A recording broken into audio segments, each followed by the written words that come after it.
Block 1. The invisible crisis. They're not sleeping. They're disappearing. And the worst part? You've seen the signs. You just chose to ignore them. At this very second, as you watch this video, there is an American man in his 70s sitting alone in a chair that hasn't been moved in the last 3 days. The silence in that house is so heavy it could be cut with a knife. The television is on, but no one is watching. The noise is just an excuse to pretend there is life inside. This is not poetry. This is data. The University of Michigan's national poll on healthy aging found that 1 in 3 Americans between the ages of 50 and 80 admit to feeling lonely frequently. 1/3, 34%. Now hold that information with me, because the scariest fact isn't that. The scariest fact is that the other 2/3 are lying. They lie to their children. They lie to their grandchildren. They lie to the doctor. They lie to themselves. Because loneliness in old age has a scientific name that few people know. It's called self-silencing syndrome. It's a psychological mechanism where a person deliberately hides their own pain so as not to become a burden to others. Sounds noble, right? It's not. It's a slow suicide. Let's put into numbers what it means to be alone in old age. The CDC, the American Centers for Disease Control and Prevention, has already classified social isolation as a public health epidemic. Lonely elderly people are 50% more likely to develop dementia. 50%. That's more dangerous than smoking 15 cigarettes a day. 15 cigarettes per day. High blood pressure rises by 40%. Heart disease rises by 30%. Severe depression affects more than half of seniors who live alone for more than 5 years. And the American healthcare system spends an average of $1,608 more per year on each isolated senior. $1,600 per person every year, treating heart attacks, treating strokes, treating falls, psychiatric hospitalization, while a 20-minute visit per week would solve the problem at its root. But we don't visit. We don't call. We don't stop. And you know what's worse? The elderly person doesn't complain. They don't call for help. They simply turn off the light and wait. This isn't a sad documentary for you to watch and forget. This is an alarm. And the alarm is ringing now. Block 2. Psychological silence. Now I'm going to tell you something that no academic study will tell you. There's a phenomenon called relational loneliness. It's not the loneliness of being physically alone. It's the loneliness of being surrounded by people who don't see you. Have you ever felt that in a crowded elevator? Now multiply that by 30 years. That's what older people feel during the holiday season. He's at the table. Everyone's there.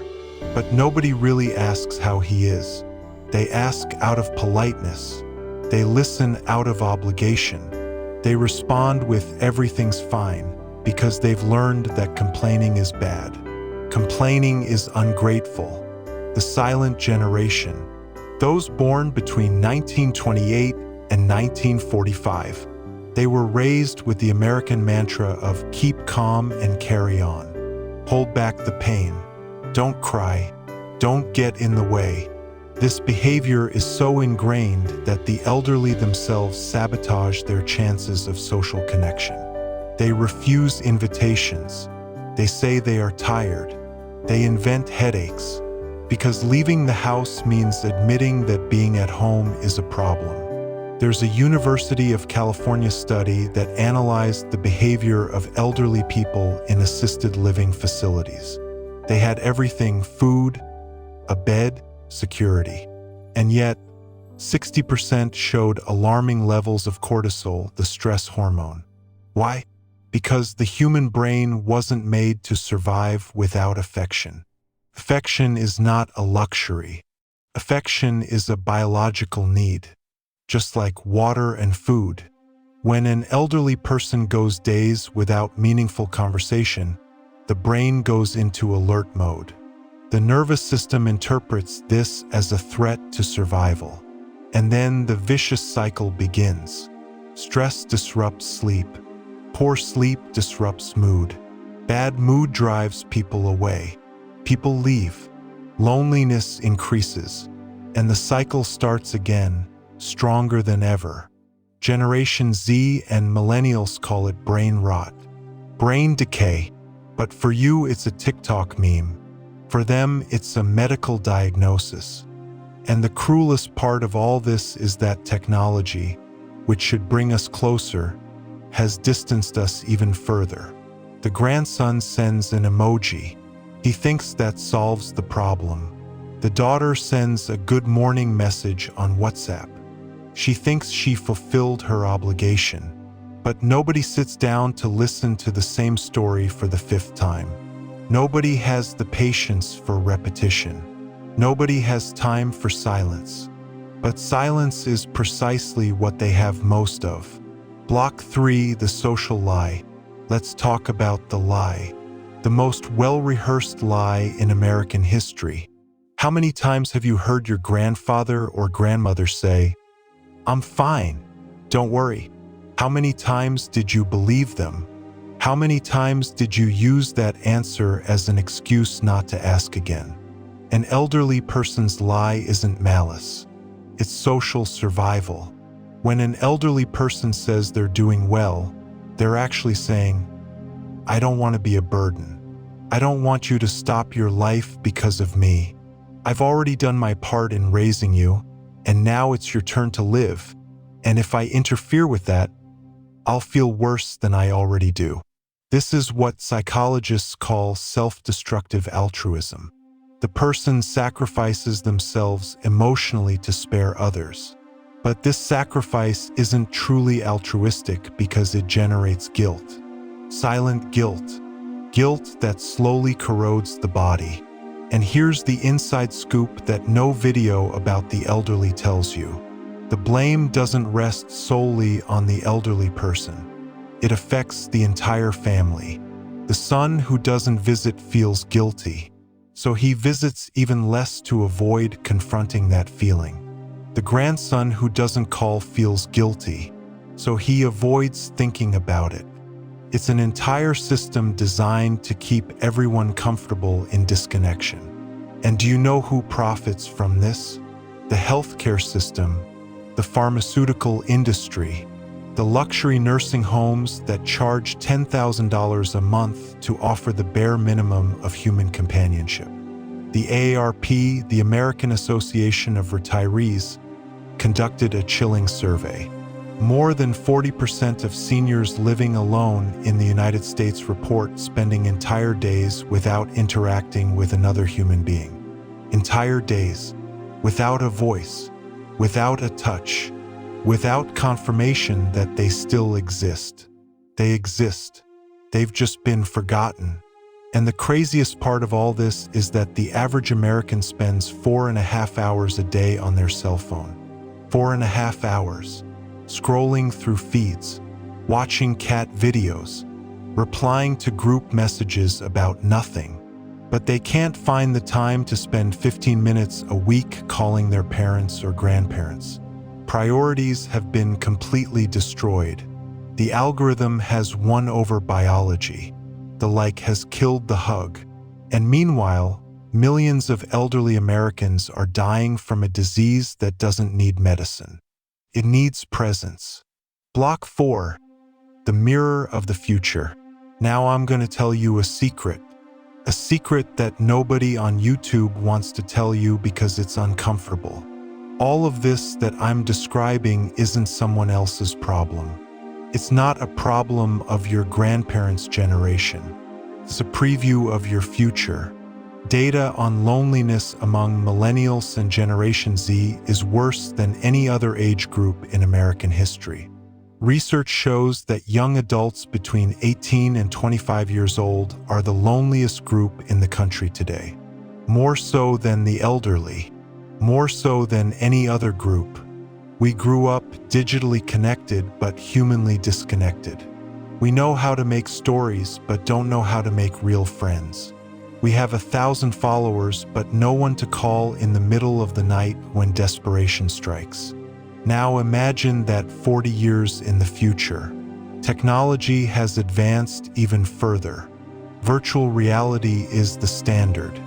Artificial intelligence generates seamless conversations. No one needs to leave home for anything anymore. Work, shopping, relationships, everything exists within a pair of headphones. Do you think loneliness in old age will be better or worse than it is today? Because today's elderly at least had a childhood without cell phones. They spent their youth on the streets. They lived in neighborhoods where everyone knew each other. They have a repertoire of social skills that their generation will never have. You don't have it. And I'm not saying this to offend you. I'm saying it because it's true. Statistically true. The average American today has fewer close friends than they did 20 years ago. The number of people who say they have no one to talk to about important matters has tripled since the 1990s. The way we treat the elderly today is a dress rehearsal for how we will be treated tomorrow. If you normalize ignoring your grandfather, you are normalizing your nephews and nieces ignoring you. If you think that a visit at Christmas solves everything, you are telling the future that a visit at Christmas also solves everything for you. And it doesn't solve anything. It never has. What solves the problem is consistency. It's not being annoying. It's being persistent. It's calling for no reason. It's showing up unannounced. It's sitting and listening to the same story for the 20th time as if it were the first. Because for them, it's the first time someone has truly listened to them.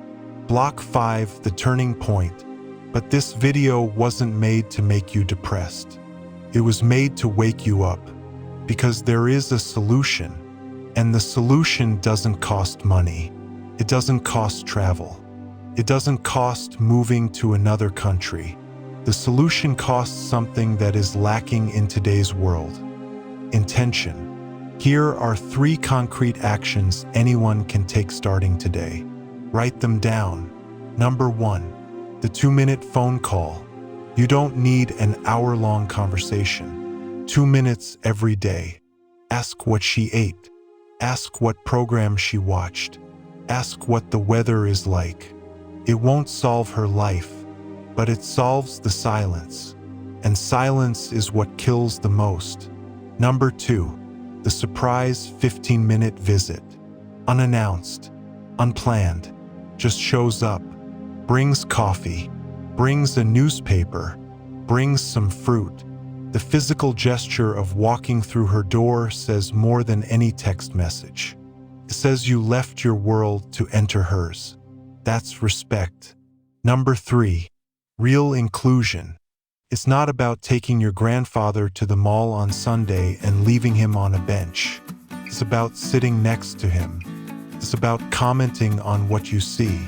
It's about asking his opinion. The elderly have been erased from the family decision-making table. Put them back. Ask for advice about a problem you have. Even if you don't follow the advice, the act of asking restores dignity. These 3 actions are so simple it seems unbelievable.